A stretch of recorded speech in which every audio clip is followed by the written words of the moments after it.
Welcome to the Thursday edition of FreightWaves Now. I'm Emily Zink. We have a jam-packed episode for you, but first we start with meteorologist Nick Austin.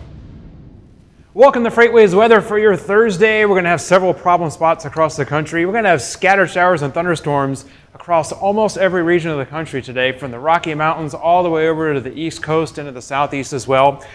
So we just have to be prepared for that. A lot of interstates is just going to be wet weather and stormy weather off and on today and into tonight. But one of the trouble spots where there could be severe storms and some flash flooding is right here in the middle of the country, and that's where we're going to go next, across parts of Missouri and Kansas as well, from right around Wichita, maybe even near Topeka, all the way to Joplin, Missouri, which actually has seen a lot of outbound volume spike in the last several days, and all the way over to St. Louis. These areas here that are kind of shaded in orange, that's where we have flash flood watches in effect. There have already been a lot of heavy thunderstorms and heavy rain across this part of the country today, so there is going to be a risk for flooding along parts of Interstate 40, even down towards Little Rock, I-44 through Missouri and up in the St. Louis area and into southwestern Illinois. So particularly today, a lot of long-haul drivers from the Rockies all the way to the East Coast and back in the other direction, you're going to be running into just off and on delays from heavy rain and possibly isolated thunderstorms that'll be producing large hail, and also not only the flash flooding, but also some intense winds in spots as well. So that's going to make things difficult. But there's not going to be a lot of extreme heat anywhere across the country today, at least not over any large areas, so that's the good news. The third thing we're going to talk about is a new tropical storm that has developed. This is out off the Mexican coast, out in the eastern Pacific. This is Tropical Storm Ivo. Right now, winds are at about 60 miles per hour. It could strengthen into a hurricane with winds up about Category 1 hurricane strength, maybe 75 miles an hour or so as we head into the day tomorrow. But overall, it's not going to be any threat to land, no major threat at least to any assets on land. But ocean cargo vessels, yes, there could be some minor delays with ocean cargo, and they'll just have to steer clear of this storm as it continues to move further northward off the northern Baja coast over the next several days. That's what you need to know about today's weather. Be sure to subscribe to our YouTube channel. Have a great day and be careful out there. Donny Gilbert has our AT&T Business Carrier Update. Donny, we're looking at some numbers here, and we're seeing a big spike. What's unusual about this? I brought a chart that's our outbound tender volume index, and it's the national average. So all of our markets together add up to the entire outbound tender volume index that I'm showing right now. And we've seen it climb up now to 10,570 index points.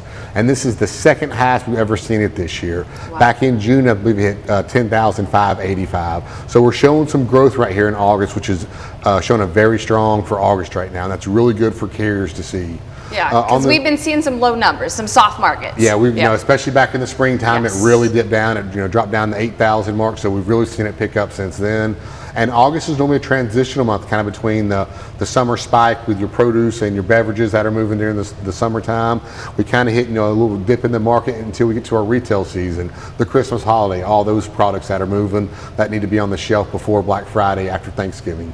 So this is a very strong sign right now, and it's kind of turned around. You see our outbound tender rejections. They're kind of on the uprise right now. They're still at 4.19%, but we see them trending upwards. That's a lot better than when we saw them trend down. We saw here after the 4th of July how we took this long swing and a very steep decline, and now we see them come back up. So that's what we want to see, tender rejection rates start moving back upwards. And that kind of shows that our spot market rates are starting to push upwards as well. And you were saying some parts of the country are better than others right now. Yeah, right now we're looking kind of at the Midwest. Looking at markets such as in Iowa right now, here I brought Cedar Rapids, Iowa. We see where there's a little growth on the tender volumes as well. And we see in the outbound tender rejection rates climb to 13.07%. I've always said once we break 10%, I start to get excited. Yeah. So right here, we're seeing the spot market rates really kind of push upwards out of the Cedar Rapids, Iowa market. And also, if you look on our tender rejection maps, you'll see the areas around the Cedar Rapids. Those markets as well are all above 10%. So out there, just kind of, west of Chicago, those markets are picking up a little bit well over 10%. Then Indy, another good place to go. Moving over to Indianapolis, we see that Indianapolis is trending upwards. It's we have a little bit drop down in their tender volumes, but it's still a 209 index volume. Is a really medium to large size market right now. So dropping down a few points from around 220 is not, upsetting. But here again, we're seeing the tender rejection rate starting to trend upward.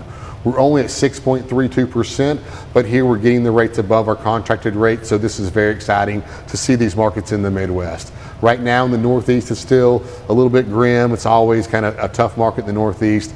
The Southeast is struggling a little bit. The Southwest, there's no huge markets that are jumping out right now. And so right now, kind of the strongest area is the Midwest. So here, Iowa to Indianapolis, that's around 400, 450 miles. These could be some good runs to try to keep your trucks maybe in the Midwest right now where the markets are increasing on the tender rejection rates, showing the spot markets are picking up. So you can, run out to Iowa, turn around, run back, Indiana, Ohio, and kind of keep lanes in there. 500-mile runs you can make in one trip. So those are the strong markets for today. Or try to find you maybe a long haul to get out to the West Coast. Southern California is a strong area out there. They have a lot of volumes, and then loads back to the Midwest. Good advice there. Stay in the Midwest or take a long haul all the way back to California. Again, Donny Gilbert with our carrier update. Improve your fleet's efficiency with AT&T Fleet Complete, a 4G solution for tracking vehicles and simplifying ELD compliance.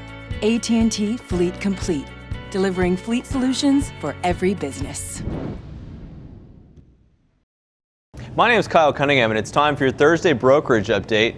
Let's talk today a little bit about outbound volumes and total number of fleet counts and see how they compare and possibly contrast. Let's go ahead and jump inside Sonar here and take a look. Now, inside of this chart here, what we're going to be seeing is the total number of fleets that are authorized for hire in the USA. This blue mountain, you can see a pretty dramatic shift from pre-2019 to where we're at now. This yellow line that we're looking at, that's your outbound tender volume index, a FreightWaves Sonar proprietary index measuring the current outbound tender volume all across the nation. Now, here's what is interesting. You can see that the outbound tender volume, this yellow line, it does its thing. It rolls up and down. There's holiday periods where the volume drops off and then picks right back up again. But the very interesting part about the concept of capacity inside the market today comes with this blue mountain here. Now, you can see that there are currently 219,109 authorized fleets for hire in the USA. So what does this mean in terms of outbound rejections and possibly rates? Let's take a look at the next chart and see. We've got our outbound tender reject index here, our blue mountain. And then we've got our outbound tender volume yet again, that's our yellow line. And then we have our tender lead time here, that's our white line. As you can see, these yellow and white lines, they stay in pretty good pairs as time goes along, while here you can see this blue mountain, the outbound rejections, dropped off from a cliff for the entire year. Now, what does this mean? This big alligator mouth, we spoke about this before previously, that is telling us there's a lot of capacity in the market. And if we think about the chart we were just looking at 219,000 fleets for hire in the USA, as a broker, you should be doing the absolute best that you've ever done. Now let's take a look as to close it out. What are the rates like? As we look at the DAT van rates for various lanes across the country, we can see that LA outbound, either to Seattle or to Dallas, looking good and a little bit of rise. But you can see that everything else kind of coming into these low volume markets, there's going to be some trouble getting in and out. As always, stay tuned to FreightWaves Now for your brokerage updates. Hi, I'm Ibrahim Bayan, Chief Economist here at FreightWaves, and this is the Shipper Update. So today I wanted to focus a little bit on what shippers are saying about the state of the transportation and logistics industry as we head into the second half of the year. And one of the indexes that I like to focus on is something called the Logistics Managers Index, right? Which is an index put out by a collection of professors from Colorado State University, Rochester Institute of Technology, Rutgers University, Arizona State, and a couple others. And essentially what they do is they ask logistics professionals in different industries about the state of transportation and warehousing and sort of whether or not that activity is growing or contracting, right? And so you can kind of think of it as being very similar to the Institute of Supply Management metrics where they survey people in the manufacturing and the service sector, ask whether or not activity is expanding or contracting, and the response that comes out is basically the percentage of respondents that say that activity is expanding. Right? And so here's the Logistics Manager Index for just the overall headline index here. And you can see very high readings in the middle part of 2018, but it's been dying down very steadily during the first half of the year. July's numbers came in a little bit higher, suggesting that logistics and transportation and logistics activity is picking up a little bit in the beginning part of the year.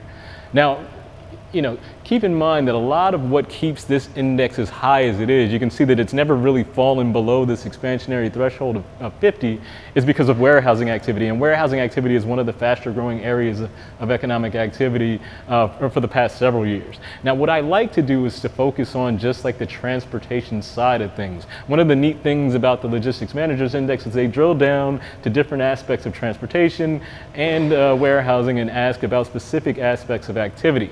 And so here I have transportation prices within the Logistics Managers Index. And so the interpretation is the same. Any reading above 50 suggests that more than half of the respondents in this survey are saying that transportation prices are rising. If it falls below 50, it says it's a sign that transportation prices are falling. Right? And you can see the readings in the middle part of last year, the first and second quarter of last year, got basically up to as high as they possibly can get. I mean, basically you can think of 100 as being a maximum for the index, because that means everybody that's responding is saying a certain thing.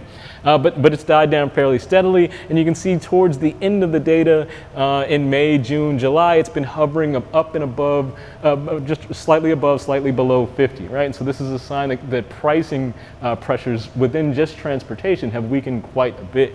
Now, this is something that we expect is going to continue. It looks like demand is beginning to pick up on the transportation side, but I think the idea is that there's just way too much capacity in the industry, and as long as excess capacity remains an issue, shippers are going to feel like there's downward pressure on transportation prices.